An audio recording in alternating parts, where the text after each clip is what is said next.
Welcome back to Tezos Explained. We are joined today by Ben Elvidge. He is the product lead for Uranium IO. Thank you very much for having me. Looking forward to the conversation. Well, let's dive right into it. So can you tell me more about Uranium? There's been a recent surge of interest. Can you tell me more about what's driving it?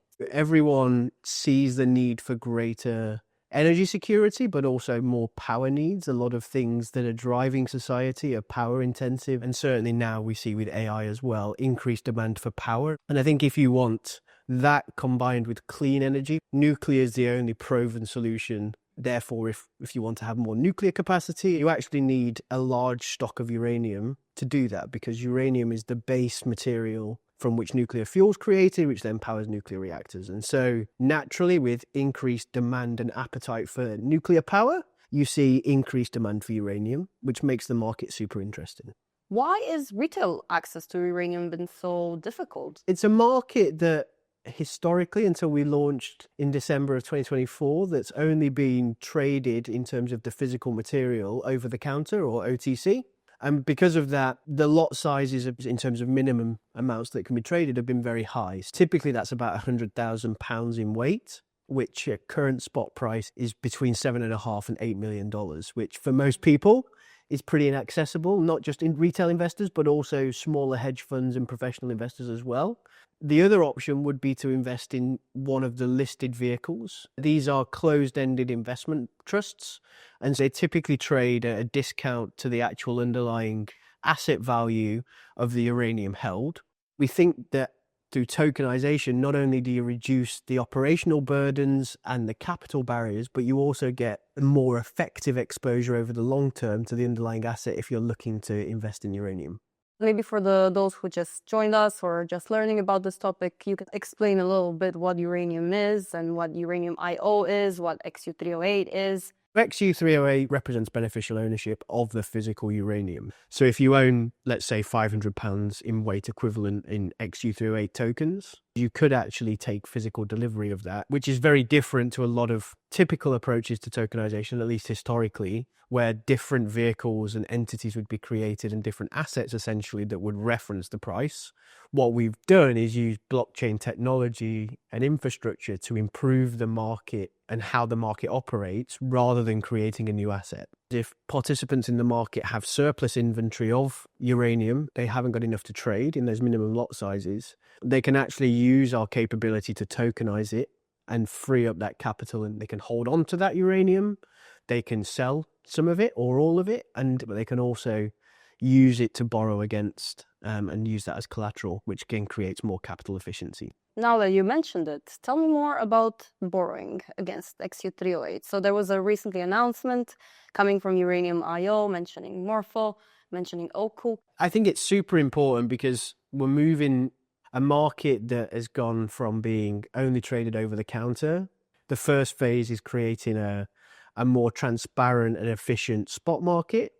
And then how do you make capital allocation and people investing in uranium have even greater efficiencies by using all the benefits of being on blockchain rails to enable people to use the uranium they hold, that as collateral, and borrow USDC against it, meaning they can take advantage of short-term investment opportunities whilst also retaining the longer-term exposure to uranium. You don't have to miss out on other short-term opportunities that you may want to invest in. You can actually do both now with this capability through Morpho and Oku.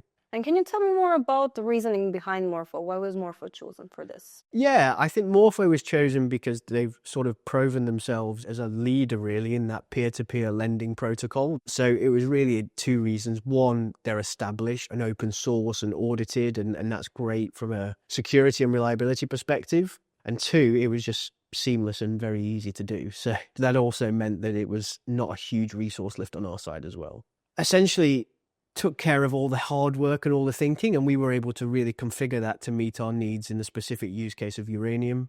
And can you tell me more about how Oku fits into all of this? So Oku is the front end. So when you go to uranium.io, you go to the borrow section, and then you actually click the button to start the borrowing process. That front end is Oku, and Oku has built what we consider to be a really good UI for people to access the underlying capability and contract that Morpho have. Everything we're doing on uranium.io is to make investing in uranium and interacting with the uranium market as seamless as possible.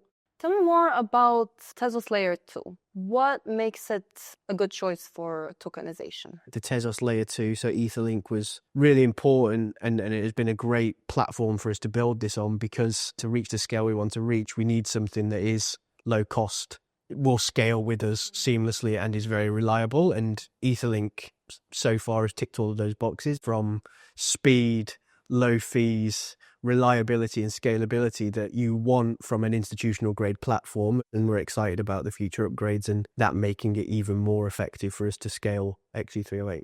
Okay, Ben, can you tell me a bit in more detail? How does this actually work? Sure. So I mentioned before, you go to uranium.io, you go to the borrow section, and then you have to be holding XU308 to post it as collateral. But then you can choose how much you want to borrow in USDC or how much you want to post as collateral, and then it will calculate the amount of USDC that you can borrow. Right now, the maximum loan to value ratio is 77%. If there are price changes from a uranium perspective, or for whatever reason from a market dynamics perspective, you end up with a higher loan to value ratio, you will end up being liquidated, and that's super important for people to keep an eye on. Other risks are around pricing risk we've seen across the market. But again, that's where, in anticipation of this capability, we have built the price feed as well. So you're getting minute by minute pricing. That's a big evolution from the market where it was sort of at most every 20 minutes the price was printed. Tell me though, I know a lot of viewers are probably participating in Apple Farm. Can you tell me more about this option and Apple Farm use? Apple Farm's really the sort of cherry on the cake, and being launched on Etherlink, right? We tick all the boxes for the core platform. I think because Uranium's and XU308 has been launched on Etherlink, we get to benefit from and incentivizing and enabling users to participate in Apple Farm. Actually, you still get your Apple Farm rewards even when you pledge as collateral your XU308. Again, it goes to that same perspective of you still maintain your exposure and the benefits of long-term exposure to uranium, including your Apple Farm rewards, while also being able to free up capital through borrowing USDC to invest in other short-term opportunities, which again may also enable you to earn Apple Farm rewards on Etherlink. So it creates this virtuous circle where users and holders can benefit from the wider Etherlink ecosystem and the wider Tezos ecosystem through what we're building, which is something we're really proud to be a part of. What is the bigger vision behind Uranium?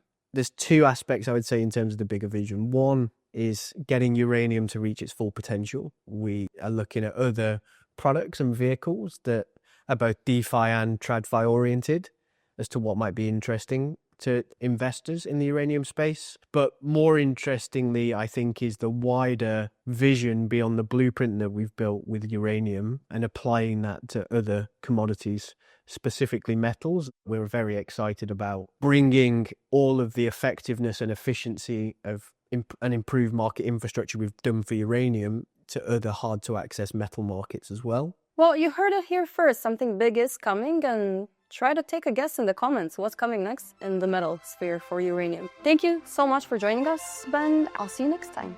Thank you very much.